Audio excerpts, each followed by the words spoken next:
I'm Hayden Panettiere. I play the role of Sam. It's been a long time, 8 years. I remember her and her friends get to Blackwood. There are all sorts of creatures and things that go poof in the night. It's supposed to be a fun time, and this fun time turns into like the worst little vacay ever. Fuck! No! She has a driving force behind her. She has this gutsy nature. You definitely can see that she's a leader. She always fights back. She'll always lean towards the light, and she'll fight like heck. I think she's very intuitive and has good gut instincts, and she follows them. Come on, guys, hurry up. We gotta find Mike. Come on. I had done a lot of voice work, actually, since I was much, much younger. I was up for any new challenges, and I'm a total nerd. I love fantasy, I love video games, I love the escapism that you get from being able to be in a world like that is in a different realms, full of wonder, or in this case, horror, and all that good stuff. It's all about imagination. You're looking at a tennis ball on a C-stand. They're saying that's like a creature coming at you, or it's a ceiling fan, or it's a whatever. It's just about imagining as much as you can in your mind, visualizing how you would react if that were to happen in real life. It's tricky. The jump scares, I don't like being startled in like day-to-day life, but when I'm watching a horror film, I want those jump scares for sure. Outwitting the audience, doing the unexpected, just the unpredictable nature of it.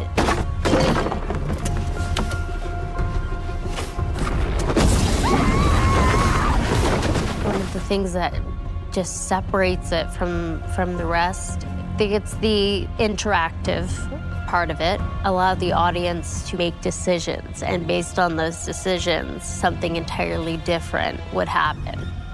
Okay, this is gonna be okay. You can't let me die! Just give me a second, Ashley, I'll get you out of this. I won't let you die!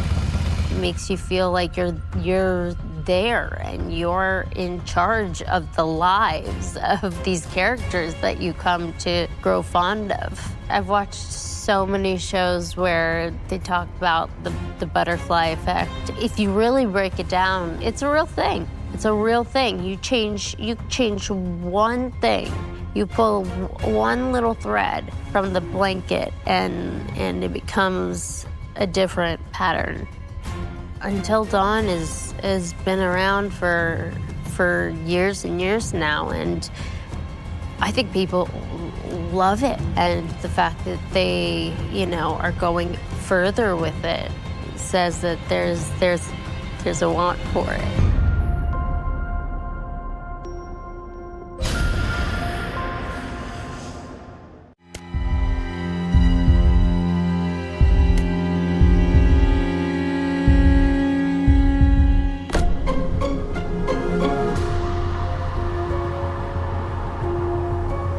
They haven't told me much. I'm on a need-to-know basis. I like it that way, so that I experience it for myself. I have to. I'm gonna have to see it. I have to. Just hit play. Okay. Man, what did you do? We're just messing around, Beth. It wasn't serious. You jerked! So, should we go after her? I kind of think you're the last person she wants to see right now, Mike. Oh my gosh, I love it. I love it. I love it. It's just so much so much more real. You see everything. You see everything. It's wild to see the difference between the two. So much more vibrant, which means it's gonna be even scarier.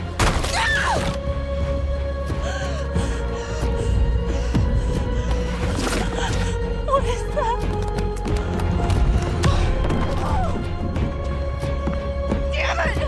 I definitely would draw parallels between myself and Sam. I feel like I try to bring parts of myself into every character, no matter what it is. It's not real if you're not bringing parts of yourself that are just innate.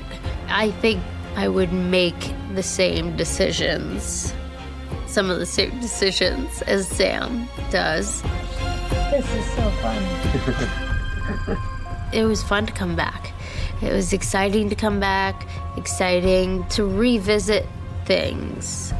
You have I think, a different understanding of the character. She has to deal with this trauma, the people that she's lost, the friends she's lost, and things like that don't go away. They stay with you.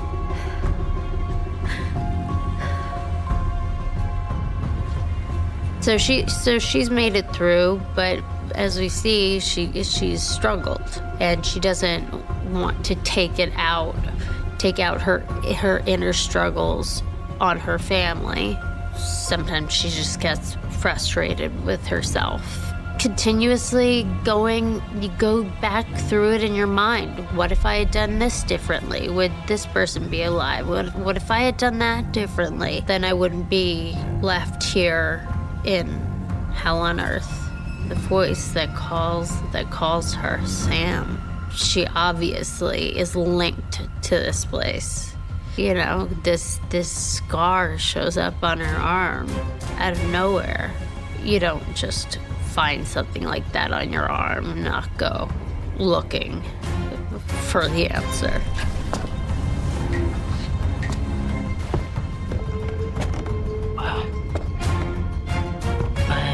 What was that? I'm just so grateful to be asked to come back after all of these years, and that people love the game so much and my character so much that they would even have me back. So I just feel grateful.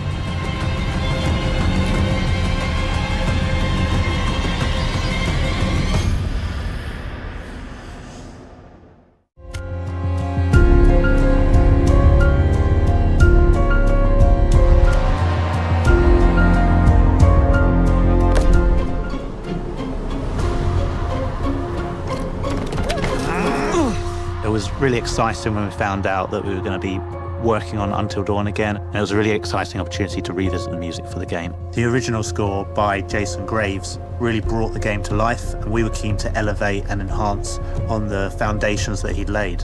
When we first started this process, Mark's name came up as someone who was doing some really interesting stuff in the horror space. I tend to steer away from cliche all the time. I try to look for what's needed, but how can I twist that in a certain way to make it hopefully something that you haven't heard a million times before. He'd done some great work in films like The Lighthouse and The Witch. He found elements from those film worlds that really picked out interesting things from the narrative, and we were keen on doing something very similar in Until Dawn. One of the first things we started looking at when we started on this game was the main theme and how we wanted to update that for the title. You'll hear that from the very beginning, and it'll be introduced all throughout the game and at key moments. I think the importance for us was having something that had a real hook to it, that was really identifiable, that you would hear it in any style and in any part of the game, and you would immediately pick up, oh, this is relating to the wider Until Dawn universe. Did you see this view? I mean, holy cow. Each environment, we really wanted to create its own musical character that would go with it. So for the mines, the sanatorium, the forest itself, and the lodge, we had 4 different suites that would sit within these worlds that would give each of them a character and their own kind of melodies and sound world, which you immediately knew when you were changing from environments, changing between different characters. It kind of sat you in that place very quickly. You understood where you were because of that musical world. I try to evoke the feeling of being in these places, like, you know, with the mines, it's metallic, it's the, you know, the scraping of the wheels on the mine car tracks, and it's echoey, so there's more reverb. It's not so in your face. It's more sort of a haunted feeling. Than the lodge would be close. It's indoors in a nice warm cabin, so it's more in your face. I think one of the most iconic places in the game is the sanatorium. It's got a lot of history to the building, and we had a lot of fun introducing bits of music from that past and making it feel like there was history within the music that was kind of distant memories as you were exploring it. You guys go ahead. I'm just gonna wait here for a bit. See who else is coming. One of the things that we wanted to do in this reimagining of Until Dawn was look at character themes and seeing if there's more opportunities to bring in thematic material to represent each of the characters. And that might be a melody, but it also might be something more like an instrument that represents that character. I think in this score there was probably more of an accent on melodic motifs for all the characters, and that was sort of new to me because I tended to do a lot of broad brushstrokes where you're really scoring the vibe of the overall film. Wait, okay, so you hear that too, right? The score was mostly done in the box, so that's basically you know, in my home studio, with not a lot of acoustic instruments performed within the recording of the score. When you're composing, you know, in the box, as we say, there can be a certain thinness to the sound. You know, it's sort of closed in like that. But as soon as you get more players involved, and, you know, recording in this beautiful studio, then the whole sound just sort of widens up and becomes larger than life. With a couple of the sessions we're doing here, we're kind of trying out some more experimental things. And our kind of goal here is to really find some interesting and unique sounds that can really characterize some of the places and sequences within the game. One of the cues even has all of the players blowing across their cellos and double basses, which creates this really eerie, windy sound. And yeah, a lot of those kind of creative effects really help create this kind of eerie, uncanny space, because you're taking the acoustic sound of the instruments, but then kind of manipulating it in a way that you're unfamiliar with, and kind of you get this uncanny valley feel to it. We've got a percussionist coming in who's basically bringing a truckload of interesting and fun sounds, including squeaky hinges and other bizarre contraptions that we're going to be playing around with to make kind of interesting and unique sounds. We set out to create something that was very different from the original and to help score the environment, score the characters, and create a little bit more of an overarching thematic experience for the game. And I think we've achieved that. Both Joe and James were just a pleasure to work with. I mean, the team worked together just like the meshes in a gear. It's just been wonderful. It was amazing to be able to reimagine the score and go on this new journey with it. I'm really excited with how it's come out, and I hope the audience enjoy it as well. This is all very, very new to me, but very, very exciting. You know, you got to shake up your world now and then.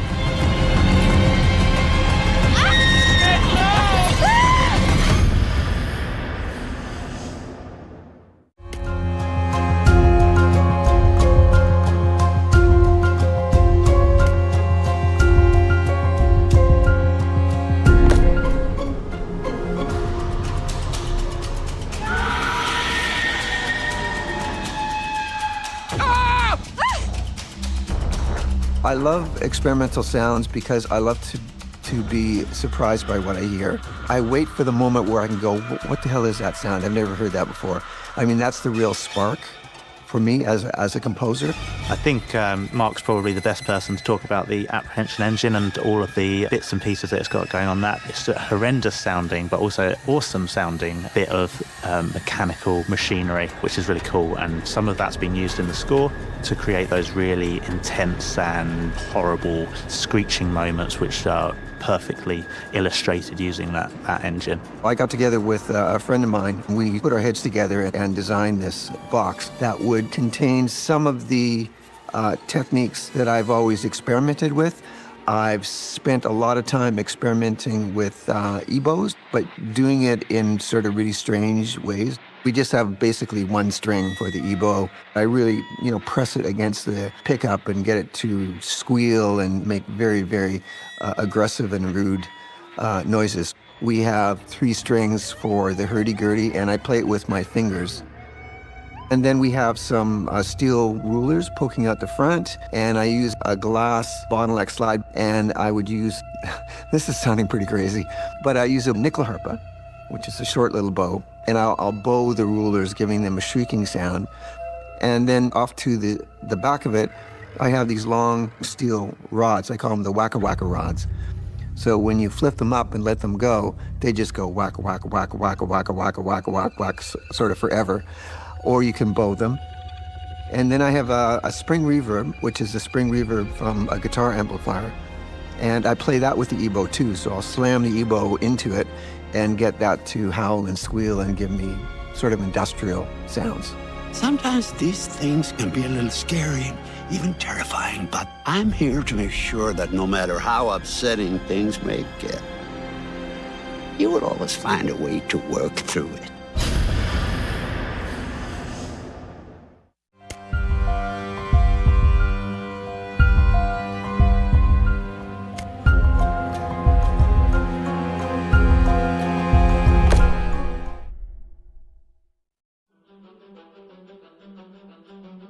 I am Hayden Panettiere, and we are here at the studio recording Until Dawn. My name is Rami Malek, and I played Josh. My name is Megan Martin. My name is Brett Dalton. My name is Antonella Lentini, and I played Hannah and Beth. My name is Jordan Fisher, and I play the character Matthew, Matt for short. I'm Nicole Bloom, and I play Emily in the game. My name is Noah Fleiss. I am Galadriel Steinman, and I play Ashley. So Until Dawn is the story of 8 teenagers who revisit this cabin in the woods about a year later after a really traumatic experience where I've lost 2 of my sisters, so coming to kind of get some closure in that respect. One of the things that Larry does really well is make these multi-layered characters, and I think for just the story in general, it follows the quintessential horror film plot lines, but the characters are so unique in themselves, and I think that's very cool. Oh, I hope this was the right thing to do. What? You know, getting everyone together on the anniversary. I mean, Josh seemed really pumped about us all doing something, didn't he? Yeah, no, he definitely did. I haven't seen him so excited about something in forever. Good, good.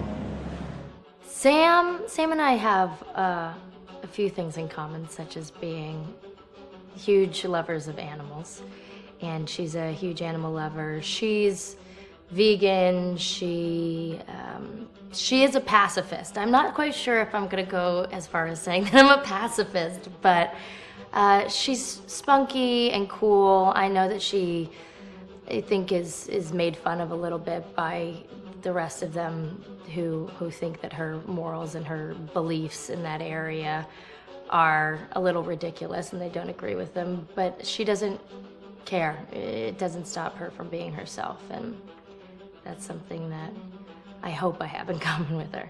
You know, he definitely can be depressed at some times and a bit of a loner, but he takes some solace in one of his sister's friends, Sam, played by Hayden Panettiere, and invites everybody back to the same house the next year to kind of find some closure.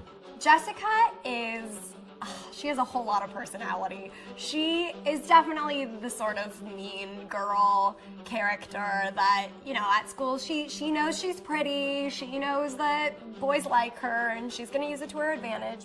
He's got a big heart, and you can tell that that's very evident, especially how he treats his girlfriend, Emily, and, you know, he's kind of a meathead, but in the best way possible. She really knows what she wants, and she manages to get that from whomever it is, whether it be Matt or Mike. You know, she's really driven, and I can definitely relate to that. My character is Chris, and he is what society might consider the nerd of the group, and he kind of embraces it. Ashley she's a little more serious than some of the other girls. She's definitely very intelligent and thoughtful. She kind of looks at the whole big picture of things. She's not quite as geeky as Chris, but they connect in a lot of ways. Mike is like big guy on campus. He's the class president who has some charm and has brain, and I don't know, people seem to like Mike. He gets away with a lot though. He can be kind of jerky. The fact that he really just kind of wants everyone to be happy. I mean, he's a people pleaser, and I can definitely attest to being, you know, that guy. I'm always the friend that wants everybody to be happy and wants everybody to be taken care of, and that's definitely Matt. But also, like, this character is just so fun. I rarely get to play the bitch, and so it was really fun to do that. The spirit of things, seriously, what's wrong with you? Just trying to lighten the mood, Em. Don't be like that. Like what? The way you're being. You always get like this. I just think this is just the coolest thing to be a part of, and I just think it's going to take the world by storm. I really do. I think this genre is the wave of the future, and I think that once people see the potential behind it, of getting to interact with the drama that you're witnessing unfold in such a realistic way, that this is how entertainment's going to be from now on.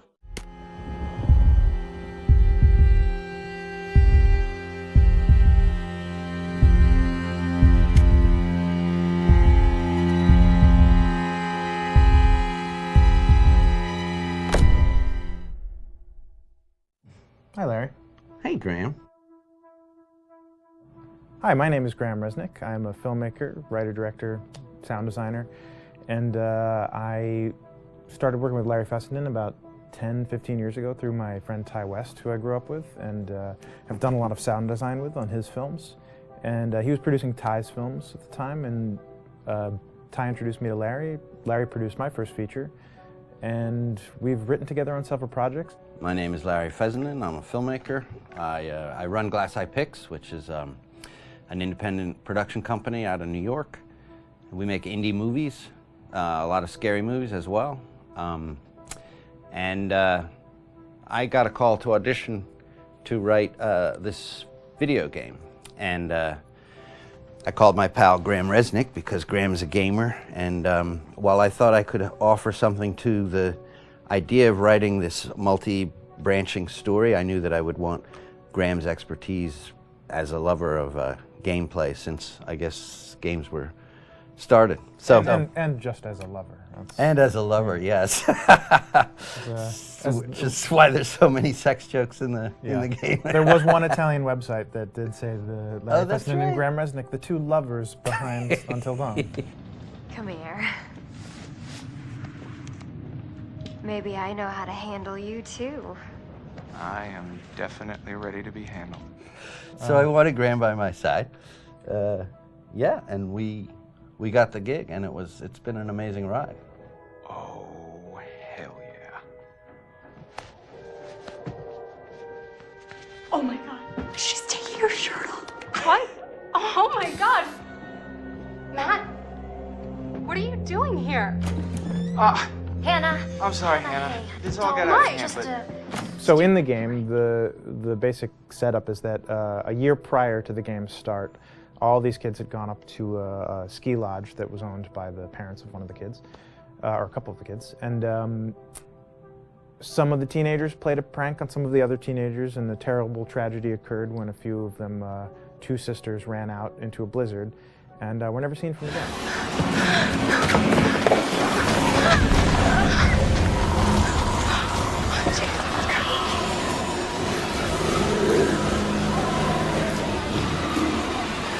So now, a year later, this is kind of torn apart, this group of friends. They've gone through some trials and tribulations in the past year. The brother of the two girls has had a lot of psychological issues, and to kind of help him cope, and help them all get over it, they all return to the lodge a year later, back up on the mountain.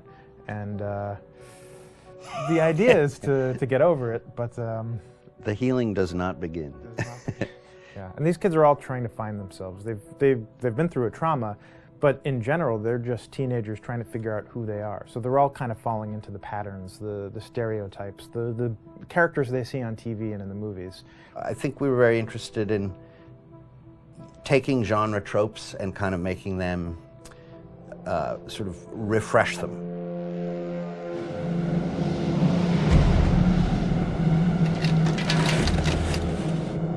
Hey, did you see that? Dad said it'd just be us this weekend. We're familiar with how slasher movies work. Most people have seen some horror movies, and we have established notions and preconceptions about the roles of the players in horror movies and how they talk and how they get killed and how they have sex.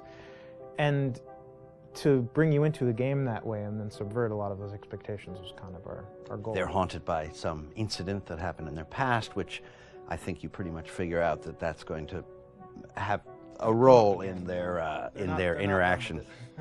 Yeah, so I think what was fun was we take some sort of stock characters and we try to give them some shape, but at least at the beginning they're recognizable in the way of groups of friends. There's, the jock and the bitchy girl and the rivalries between everyone. And oh my gosh, and really fun characters too. Like we just had so much fun living in the minds of these characters through writing the script.